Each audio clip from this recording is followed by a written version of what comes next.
Okay, good afternoon, ladies and gentlemen. I'm very welcome to this event by the International Community of Spatial Planning and Sustainable Development.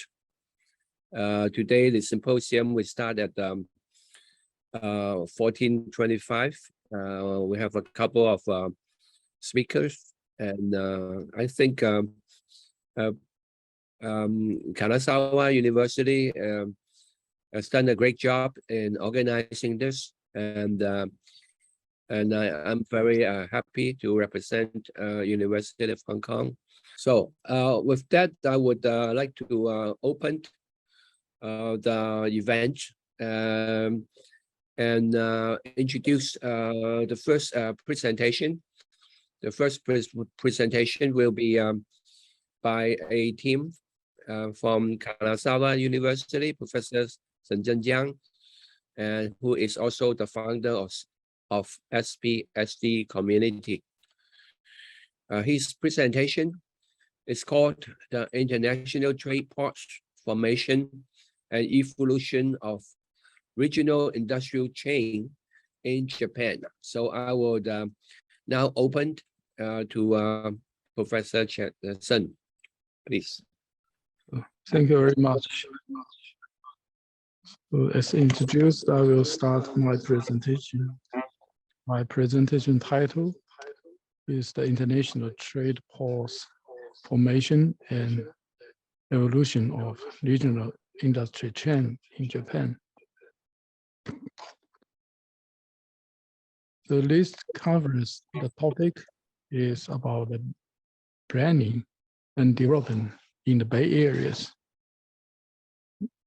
So I would like to share some research about the port formation and industry chain in Japan. I'd like to introduce how the spatial structure has been formed and impacted by the port's construction. Firstly, I'd like to share some background about the Japan's construction of ports. So as shown these figures, there are three types of the ports in Japan's territory. The first level is international strategic ports, including 5 ports, which is Tokyo and Chiba, Yokohama, Osaka, and Kobe. At the second level, there are international based ports, which is import raw material from other countries and connecting to an industry chain in the island and form the industry chains. And at the third level is import the ports, which is import material from different countries, and there's a productive process for making productions. And these ports they take a greater role in the formation of spatial structure of Japan.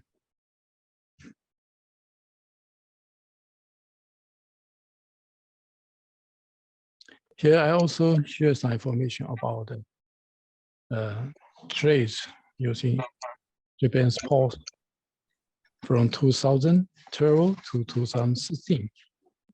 In those figures, you can understand the trade amount in Japan is declining, and the trade amount in China is rising fastly. And Korea and Japan almost the same amount of trade.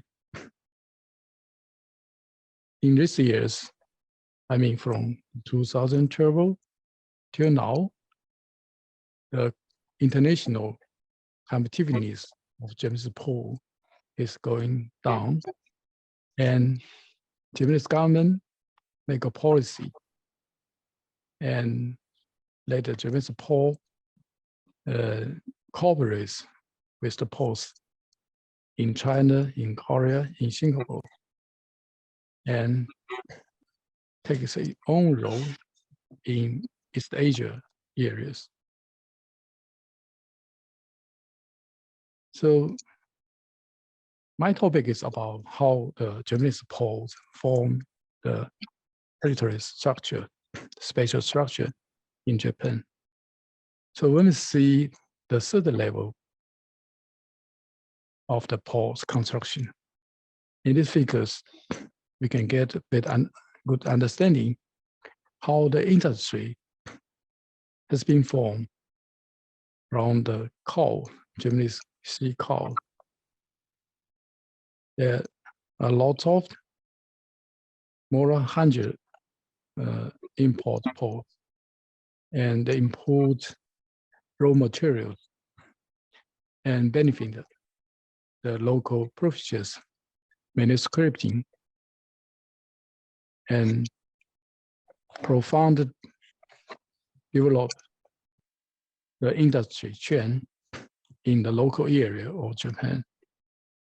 This is a case of Shimizu Port, Kanazawa Port, Omazaki Port. You can see they form a strong historic industry chain after the raw material input the port.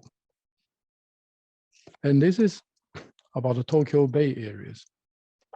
In this kind of areas, it have a lot of function for Japan.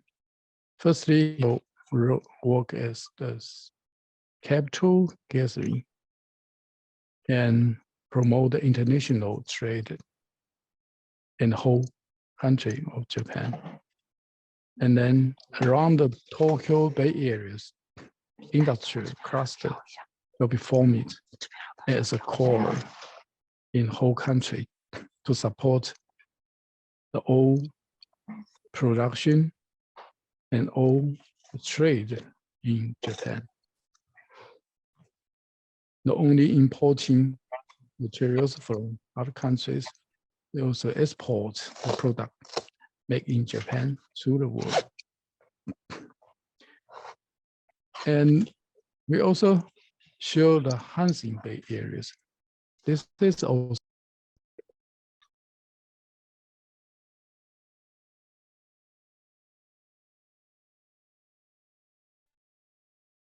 in Japan.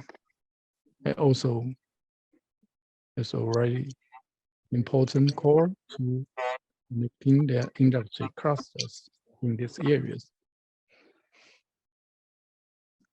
And as I introduced, there are 5 international strategic ports in Japan.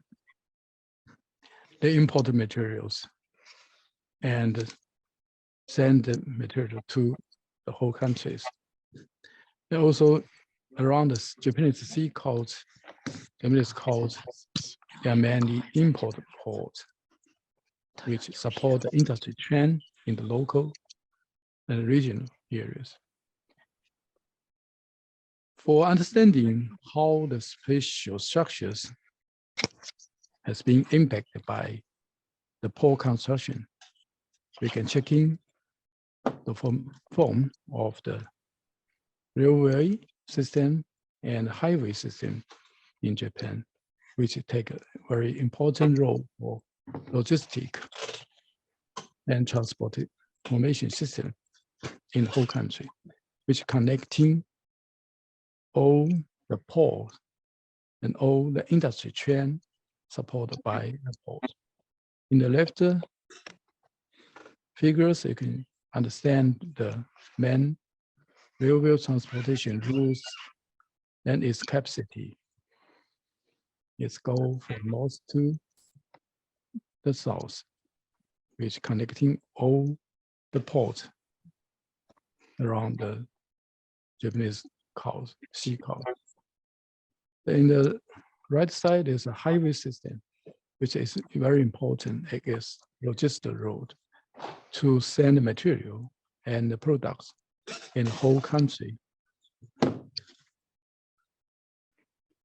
So its conclusion, you can say in Japan, there are local level, regional level, and national level. So for the local level, we can understand the port, import raw material, and support the industry chain. And the local city's economy supported by the material.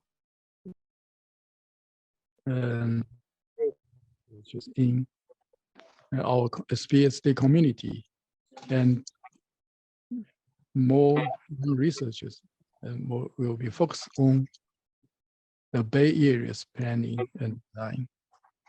Now we have a very important task in the south of China, like the Coast Strait, Bay Area's planning and design, and also the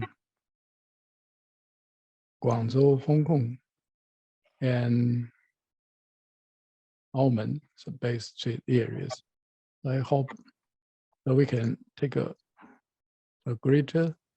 wider view to checking how the Bay Area is planning, and we can find the future, a prospective future of